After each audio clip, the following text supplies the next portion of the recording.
灵娥略微歪头。师兄的表妹？不可能呀，若真有个表妹，我怎么会不知？明明我暗中用灵鱼贿赂过百饭店的女长老，看过了师兄家里的讯息。立刻灵娥心底脑补了一场大戏，又刚好听到李长寿对熊灵丽温声道：表妹，咱们先回峰上再说话，我今天便给你安排好住处。灵娥的心房像是钻进了一只小猫咪，不断地抓呀挠呀，让她立刻想问清楚此事，又不敢直接出口问，十分的难受。当年师兄盖我的草屋可是用了几天才建好的，师兄刚才说什么且要在1天之内给这个突然出现的表妹安排好住处，难道不可能？不对，师兄身上没有什么不可能，虽然说可能性很小，但也不能排除表兄表妹真的有故事。一时之间灵娥心乱如麻，早在白美图事件开始，她就搞不懂师兄到底是喜欢什么类型的女子。在她的眼底，师兄是天底下最与众不同之人，门内门外一切男恋气势加起来都不及师兄独特别致的1/1000。所以师兄就算是突然领回来一位铁塔般的少女，对自己淡淡的说上一句：师妹，明天我要跟她正式结成道侣，灵娥也是会信的呀。莫不是师兄不喜欢有琴师姐那般过于单纯的，也不喜欢我这般太熟不好意思下手的，而是因被99师叔带偏了大小审美，从而喜欢上了大块头的。走了，先回去了啊。齐元老道温声说着，拂尘一甩，画出了一朵白云。这老道还担心自己心力浑浊，白云承载能力不够，在熊灵丽脚下特意加厚了半丈的白云。当下一朵朵白云飘进了山门，朝各峰而去。忽听前方传来一声久久的呼喊：长寿，灵娥，我先去听师父讲道，然后过来找你们玩啊。渡仙门众仙不由莞尔，不少弟子都对小琼峰4个人投来了羡艳的目光，以男弟子占大多数。正心乱的灵娥勉强地笑了笑，李长寿含笑点头，算是答应了小师叔所请。正此时，有秦玄雅注视着小琼峰4个人的背影，却是有些欲言又止。罢了，待过几日之后，找一夜深人静僻静无人时，再去小琼峰跟师兄赔礼吧。有秦玄雅轻轻一叹，整个人都有些失意，跟着自家师父朝着破天峰驾云而去。他师父江金山却将这一幕尽收眼底。对于小琼峰上多了一口人，齐元老道作为峰主完全没什么意见。齐元只是叮嘱2个徒儿不要对小师叔失礼，便转身回了自己的草屋中，两耳不闻窗外事，一心只想孟大道。但是灵娥有些慌了，师兄真的在1天之内不对，准确的来说是在1个时辰之内，就为新来的表妹修好了一间草屋，而且还是加高加大版的。灵娥的心底感觉有些荒唐的那个猜想，似乎在不断的被印证。而且当时师兄还特意的将他喊到了一旁观看，直接动用了此前极少显露的剪纸成人神通，让几只纸人同时动工。更可怕的是，师兄弄完了他表妹的住处之后，还给了自己一个意味深长的眼神。当时灵娥已经确定了，师兄真的喜欢外形比较强壮的女子。虽然师兄口味如此独特，完全超乎他的预料，但也让他感觉这才是自己的师兄啊。哎呀，心底虽然不免有些失落，但是也颇为微妙。然而噩耗一个又一个而来。李长寿来一句：灵儿，以后灵寿卷和小狐尾鱼这些事都让灵力来做吧。这是什么？灵儿如何不明白，这是在将他手中的大权直接分出去了一大半给表妹呀。灵儿小时候见多了权贵家后院的那一点事儿，几个娘姨为了争一点点权，表面是笑嘻嘻的，暗地里耍心机，各种招式路数他可都看在眼里呀。没有想到他竟然也有被挑战的一天。灵儿怎么可能就这般服输呢？他打定主意，着重打扮一番，又提了一些胭脂水粉，准备送给熊熊师叔作为礼物，并提升一下自己的存在感。但是灵儿刚走到隔壁新修的草屋，又听到自家师兄和熊熊师叔的对话声。表兄，以后我只能喊你表兄吗？在人前人后都要这么喊。哦，好的，灵力会听表兄话的，表兄让灵力做什么都可以。咔嚓一声，一道小闪电在灵儿背后披露，随之就是吹来的一阵小北风，扰动了他乱糟的心弦。隐藏的关系，做什么都可以。明明我也可以为了师兄什么都做，为什么苍天竟如此待我？当真是因为我太瘦了，不够壮是吗？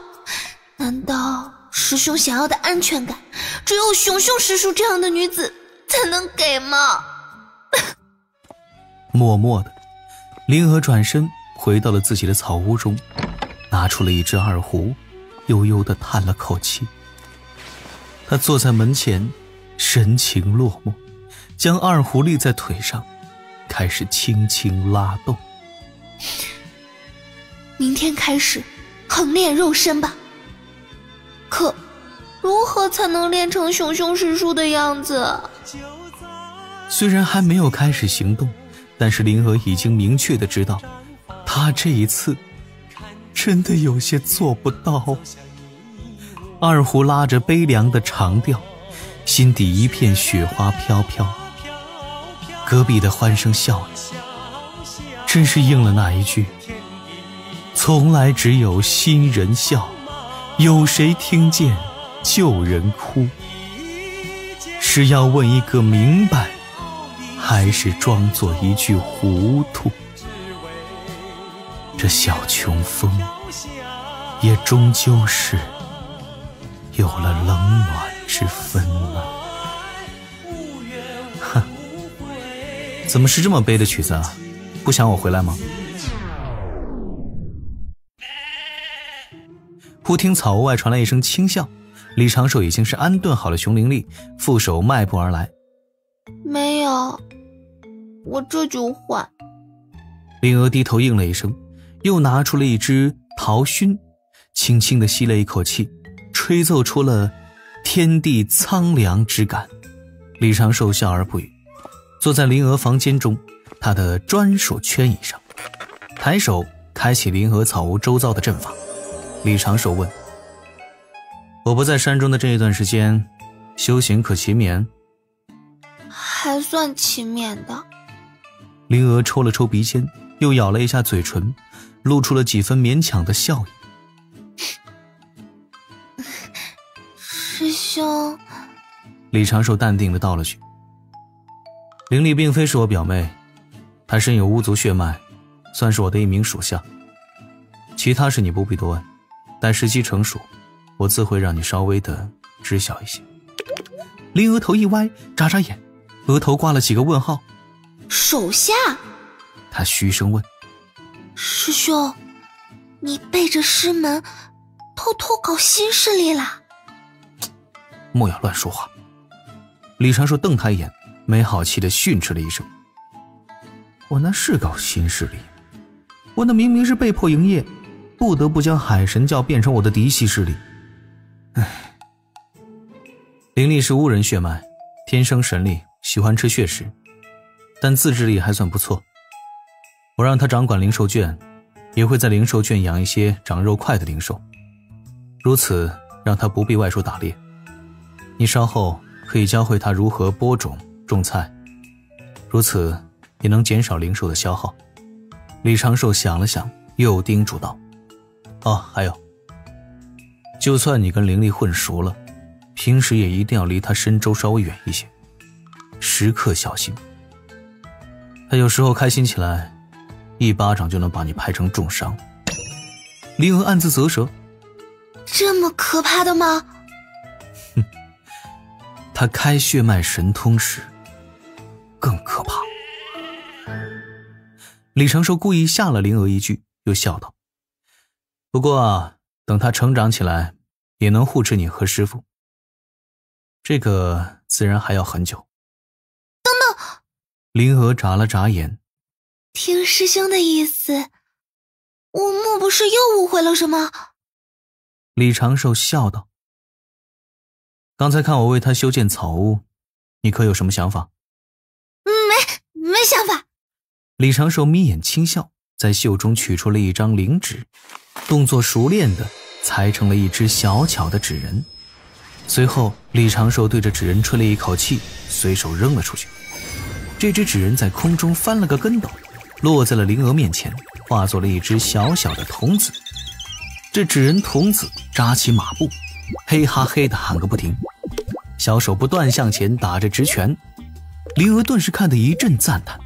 李长寿笑道：怎么样？师兄，这个好好玩。好玩？这可是杀人扬灰殡葬一条龙服务的主力神通。过来吧，今天我就将剪纸成人之法传授于你，以后你也可以搞一个纸人乐团什么的。本想说让他多几分应敌的本领，又觉得若是灵娥都需要去迎敌，那这点神通也于事无补啊。传我？灵娥一时很错愕，不然我还能传给谁啊？李长寿顿时笑眯脸，你是觉得我今后会收徒，还是会让师父再收一个师弟师妹回来？灵娥先是一愣，随后又喜滋滋的一笑，背着手向前迈出2步，到了桌椅之前。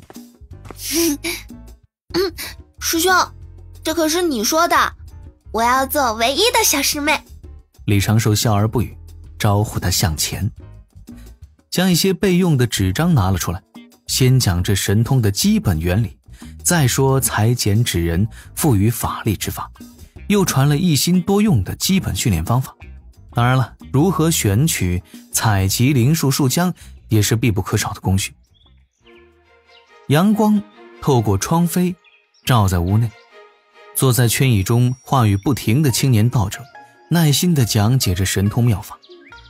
身着罗裙的灵美少女坐在桌子另一侧的圈椅中，她身子侧倾，玉臂撑桌，右手托着下巴，时而认真听讲，时而偷偷走神，忍不住近距离瞧一阵自家师兄的面孔，又总是被师兄发现，抬手打几下额头。李长寿正色道：认真听讲，若是3天之内学不会，就罚你稳字经与太上开悟经一同抄1000遍。灵娥顿时哆嗦了一下，赶紧收摄心神，仔细听讲。稳字经也就罢了，开悟经是实打实的人教道成经文，字数过万的说。与此同时，南海与东海交汇之处，截教著名道场金鳌岛正在筹备自己大婚之事，陪自己未婚娇妻的鳌乙由龙族高手护送，匆匆赶回了岛上。没办法，师父乌云大仙相照，他如何敢慢半步？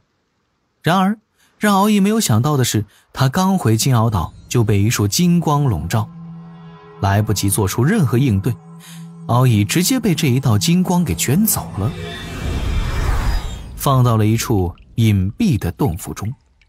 还好他认得这是自己师父的洞府，还未看清前方坐着的2道身影，鳌乙就听师父温声问他：徒儿，为师记得你似乎是南海海神教二教主。金光闪过，头顶犄角身穿锦袍的龙族少年再次出现在了宝池旁，略微有些出神。长寿兄，不，教主哥哥，在交友方面已是这般下龙了吗？一想到刚才在师父洞府自己因为太过震惊而数次失态，敖乙也是有些面红耳赤。些许海风吹来，带着淡淡的咸腥。敖乙轻轻摇头，心底不由浮现出刚才远远所见那位师叔的端庄秀美、典雅仪态。敖乙从小也是看美丽女子长大的，能被选入龙宫的海族女子，性格内涵无所谓，但必须都是化形外貌上佳之人。可就算是如此，敖乙今日只是远远的一见那位师叔，就颇感震撼。更奇妙的是，教主哥哥竟能被这位师叔挂念与关心。